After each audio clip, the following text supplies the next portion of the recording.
सदियों से मंगोलिया की पहाड़ियों में एक बहुत बड़ा रहस्य दफन है। आखिर कहाँ है दुनिया के सबसे बड़े कॉन्करर चंगेज खान की कब्र? आखिर कहाँ दफनाया गया था उसे?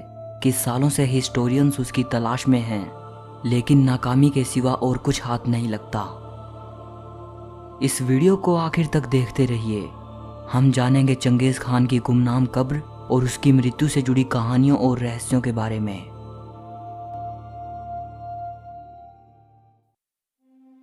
अगस्त 1227 को 65 साल की उम्र में चंगेज खान की मृत्यु हुई थी, लेकिन उसकी मृत्यु की वजह आज भी एक रहस्य बनी हुई है। ऐसी परस्पर विरोधी कहानियों की कमी नहीं है जो हमें चंगेज खान की मौत की वजह बताती हैं, लेकिन चंगेज खान की मृत्यु के बारे में ऐसे रिकॉर्ड्स भी मौजूद हैं जो चंगेज खान के समय के आसपास लिखे गए थे, लेकिन उनमें भी कॉन्ट्राडिक्शन है। The secret history of Mongols, ये किताब मंगोलियन हिस्ट्री का सबसे पुराना दस्तावेज है। इसमें लिखा है कि एक दिन चंगेज खान शिकार पर गया था और उसी दौरान अपने घोड़े से गिरकर उसकी मृत्यु हो गई। वो पहले ही काफी बूढ़ा हो चुका था। एक ऐतिहासिक दस्तावेज से यह पता चलता है कि चंगेज खान तेंगूत एम्पायर के खिलाफ अपनी आखिरी लड़ाई में मारा गया था। मार्को पोलो, जो कि 13वीं सेंचुरी के एक इटालियन एक्सप्लोरर थे, इन्होंने 1271 से लेकर 1295 के बीच एशिया की यात्रा की थी। इन्होंने अपनी book the travels of Marco Polo में लिखा है कि चंगेज खान को उसकी आखिरी लड़ाई के दौरान घुटने में तीर लगा था और उसी तीर की चोट से हुए इन्फेक्शन की वजह से उसकी मृत्यु हुई थी। वजह चाहे जो भी रही हो, कुछ भी दावे के साथ नहीं कहा जा सकता। अब देखते हैं कि उसे कहाँ दफनाया गया था।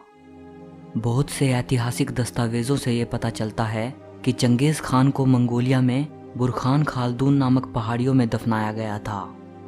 इन पहाड़ियों में काफ़ी रिसर्च की जा चुकी है, लेकिन चंगेज खान की कब्र का अब तक कोई क्लू नहीं मिला। एक आर्कियोलॉजिस्ट मोरी क्रेविट्स ने अपनी ज़िंदगी के 40 साल चंगेज खान की कब्र को ढूंढने में लगा दिए और 2012 में वो इसे बिना खोजे ही चल बसे। अपनी मृत्यु के कई साल पहले ही चंगेज खान ने यह हुक्म दे दिया था कि उसको दफनाते वक्त ऐसा कोई भी निशान बाकी नहीं रहना चाहिए जिससे इस बात का हल्का सा भी सुराग मिल सके कि उसे कहाँ दफनाया गया था। कहानी कुछ ऐसी है। चंगेज खान की शव यात्रा की सभी ज़रूरतों को पूरा करने के लिए 2000 लोग शामिल हुए थे। जब उसकी शव यात्रा पूरी हुई तो चंगेज खान की आर्मी ने उन सभी 2000 लोगों का कत्ल कर दिया और इस आर्मी को चंगेज खान के रक्षक दलों ने कत्ल कर दिया। ये रक्षक दल चंगेज खान की शव यात्रा के मार्ग पर खड़े किए गए थे। उस रास्ते से जो भी शख्स गुजरा उसको मार दिया गया और आखिर में ये रक्षक दल सभी को मारकर जब अपनी डेस्टिनेशन पर पहुंचे तो इन्होंने सुसाइड कर ली। अब अगर इतना काफ़ी नहीं है तो आगे सुनिए। जब चंगेज खान की कब्र बनकर तैयार हुई तो उसकी कब्र के ऊपर से हजारों घोड़ों को दौड़ाया गया था ताकि कब्र को बनाए जाने के हर निशान को मिटाया जा सके। जिन गुलामों ने उसकी कब्र को बनाया था उनकी भी हत्या कर दी गई और जिन सोल्जर्स ने उन गुलामों की हत्या की थी, जब वो अपनी डेस्टिनेशन पर पहुंचे तो उनको भी मार दिया गया। इस तरह चंगेज खान की कब्र का पता जानने वाले एक भी शख्स को जिंदा नहीं छोड़ा गया था।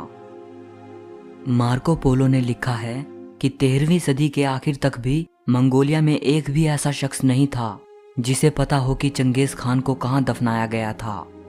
यहाँ तक कि the secret history of Mongols चंगेज खान की मृत्यु के दिनों के आसपास लिखी गई थी, लेकिन इस बुक में भी इस बात का कोई जिक्र नहीं मिलता कि चंगेज खान कहाँ दफन है।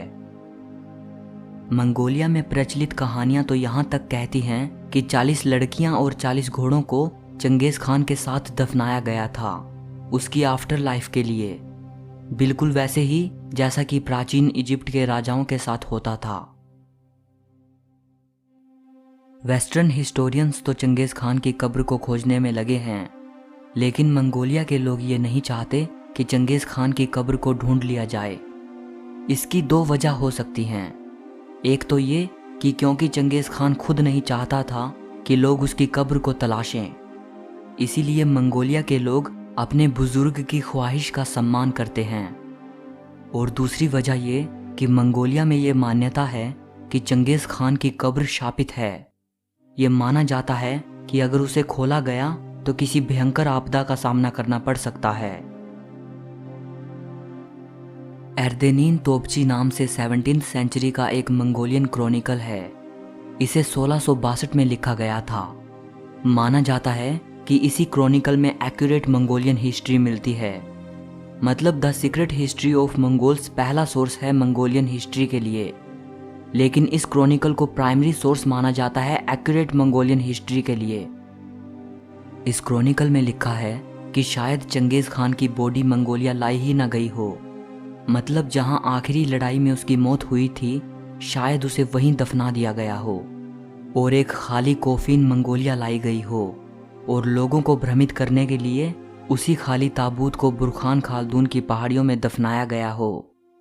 और शायद बेवजह ही चंगेज़ खान की झूठी शव यात्रा निकाली गई और बेवजह इतनी हत्याएं की गई हों ताकि लोग इसी बात को सच मान लें कि चंगेज़ खान इन्हीं पहाड़ियों में दफन है और लोगों को कभी भी उसकी कब्र का पता ना मिल सके, जैसा कि चंगेज़ खान चाहता था। चंगेज़ खान की कब्र को ढूंढने के लिए तरह तरह के मिशन चलाए गए। तमाम तरह की टेक्नोलॉजी का इस्तेमाल किया गया। नेशनल जियोग्राफिक ने तो सैटेलाइट के जरिए चंगेज़ खान की कब्र ढूंढने की कोशिश की थी, लेकिन आज तक किसी को भी इसमें कामयाबी नहीं मिली। दोस्तों, क्या आप सोच सकते हैं कि अगर चंगेज़ खान की कब्र को ढूंढ लिया गया तो वो कैसी दिखेगी? शायद ऐसी। सो इस वीडियो के लिए इतना ही। अगर ये वीडियो आपको अच्छी लगी हो तो लाइक और शेयर ज़रूर करना।